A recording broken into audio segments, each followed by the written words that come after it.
Ito na nga yung longer video ko para magbudol sa inyo, para mag-rides.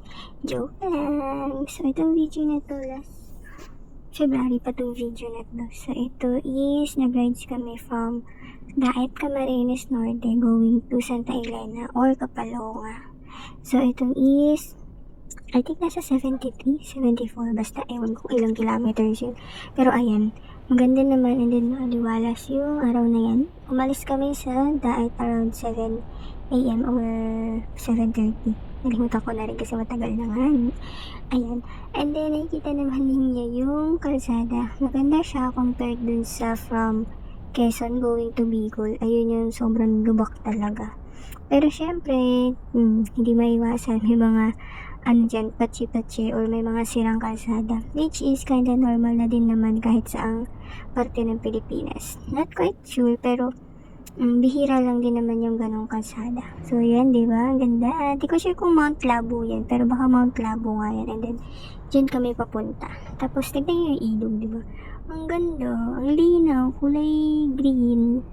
Hindi katulad sa Manila na maitim na nga. Mabaho pa. Ganon. Then, ayan. Medyo dumidilim-dilim sa part na yan, pero thankful pa rin kami kasi nga hindi tumuloy yung ulan. And then, naampunan na kami somehow. Pero, ayan, medyo kita sa camera kung umambon na kasi may patak ng water, pero hindi naman ganun kalakas. And then, yung malakas pa ambon? Ewan. Pero ayun, hindi din siya nagtagal masyado. And ayan, naambon-ambon lang, pero again, hindi naman ganun nakakabother yung ambon niya or saglitan lang kaming naambunan. Tapos, ayan, nag-road extension sila. Di ba, ang ganda ng lupa. Mas maganda pa yung kulay niya kaysa sa akin pag nangitim ako. Charot. Pero ayan na nga. Let's go, 2 minutes pa lang, wala na ako madaldal. Ay, ito palang motor namin since nagpunta kami sa Daet Camarines nang nakabus. And then, nakinuha namin trip is 9:30. Ang binayad namin each is 850, 890. Pero ayun, 850 something ganun lang. So, from PITX yun. Then, nakarating kami ng 4 a.m. or 5 a.m. sa Daet. Then, after naghanap lang kami ng apartment and then natulog saglit. Tapos, itong motor is diniliver sa amin to dun sa apartment na tinuluyan namin. Apartment hotel. Bahala kayo mag-isip kung anong tamang term, pero ayun yun.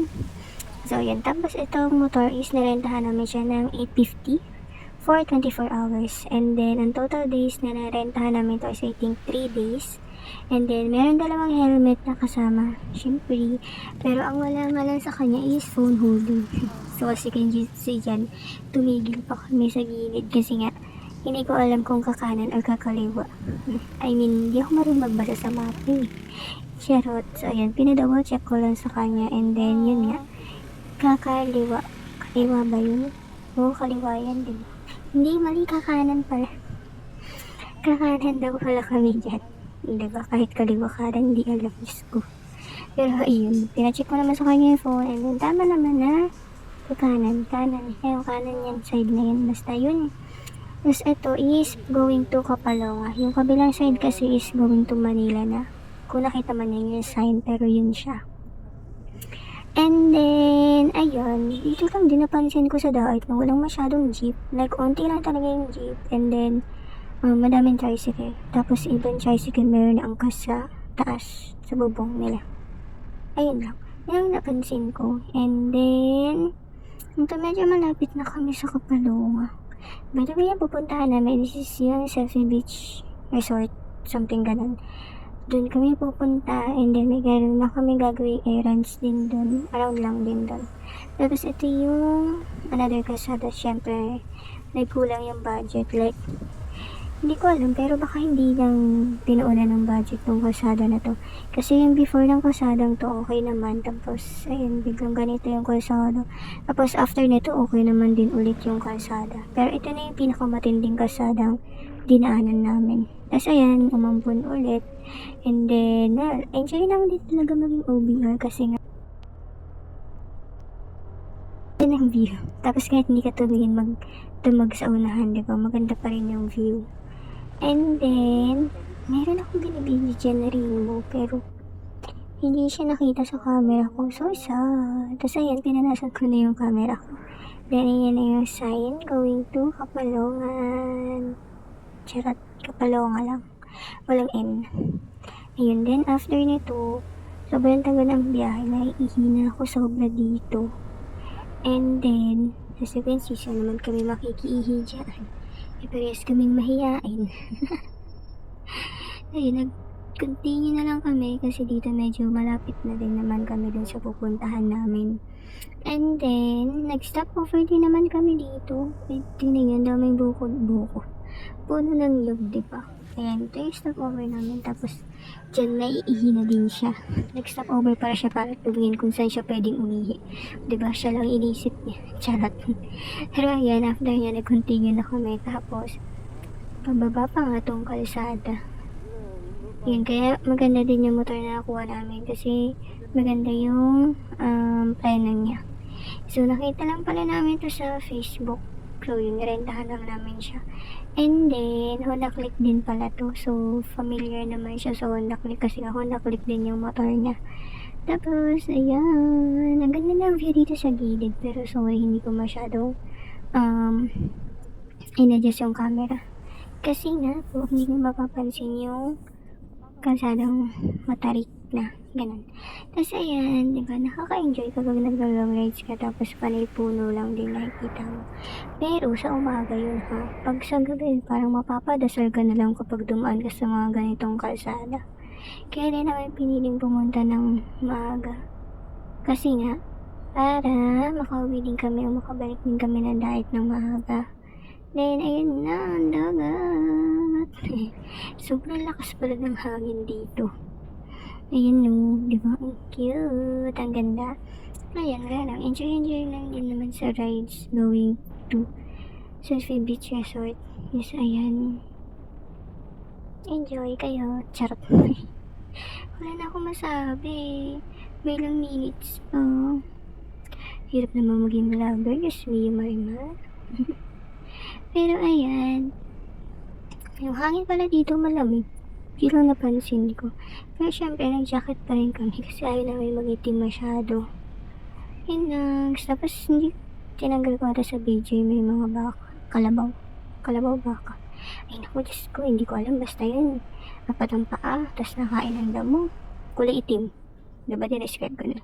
Tapos ayan, hindi mo makakalaing after ng mga pinagdaanan namin kalsada, merong ganitong place, which is, ito naman is parang sentro ng Kapalonga. So, ang balak namin dito is yung munisipyo? Oo, munisipyo ng Kapalonga. Pero ayan kasi, hindi muna kami pupunta doon kasi nga pupunta muna kami Selfie Beach.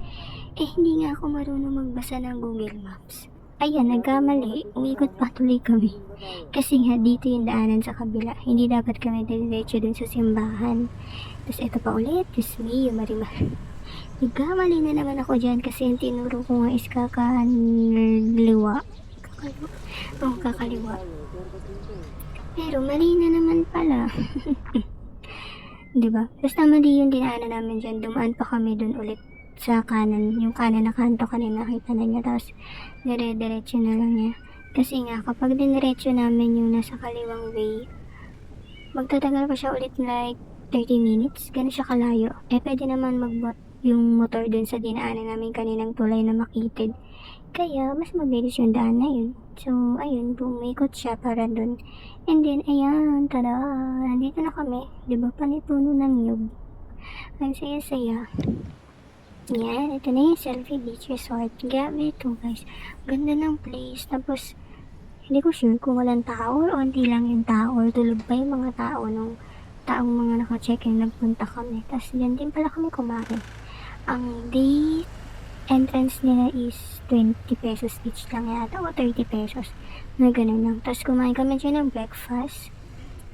Breakfast namin dyan alas 10 na yata ito kami nakarating o 10:30. Pero ayun, pwede pa rin naman daw kami mag-order. So brunch na yung nangyari dun. Then ayun o, diba? Tapos ang lakas ng hangin nito kaya ang alon-alon ng dagat, di kami nakalangoy. And then, dito kasi part siya ng Selfie Beach Resort so malinis pa siya. I mean, malinis siya kasi nga nililinis. Pero dun banda sa harapan, as you can see, madaming shell ng nyog. Shell. Basta yun yung ano ng nyog. Ayun o. Naglakad-lakad kami dyan while waiting sa food. And then, ayun, ang dami nga. Ang sabi ng locals dito is, mawawala din naman daw yan ang kusa. Mahangin lang din kasi daw talaga kasi nga, amihan season. Tapos, ayan, meron din Bakawan area. Pero ito, medyo malayo na to sa Selfie Beaches. Right? And then, ayan, nasa Kapalungan na nga kami. Ang sabi nila, puntahan daw namin to lighthouse. Lighthouse? Tama. Lighthouse yun. Tapos eto, nandito na kami sa Dait or bypass road. Nalimutan ko yung tawag. Pero ayun, bypass road to I think eh. So yan, dyan na kami nag-order ng dinner o bumili ng dinner. Tapos, tinake out na lang namin and then uwi na nga dun sa mismong pinatuluyan namin. Kasi nga, ayaw niya magpagabi sa kalsada. Kasi dito ang daming foods. And then dito rin hindi namin nakainan yung pinipilahang burger kasi ang haba ng pila palagi doon. And then yun, kumain pala kami dito ng mixed fruits. Grabe ang alat ng asin. Legit na asin talaga yun. Yung parang hindi mo na makakain yung mixed fruits dahil sa alat. So ayun, dulo na ng video. Thank you sa panonood. Sana umabot ka hanggang dulo.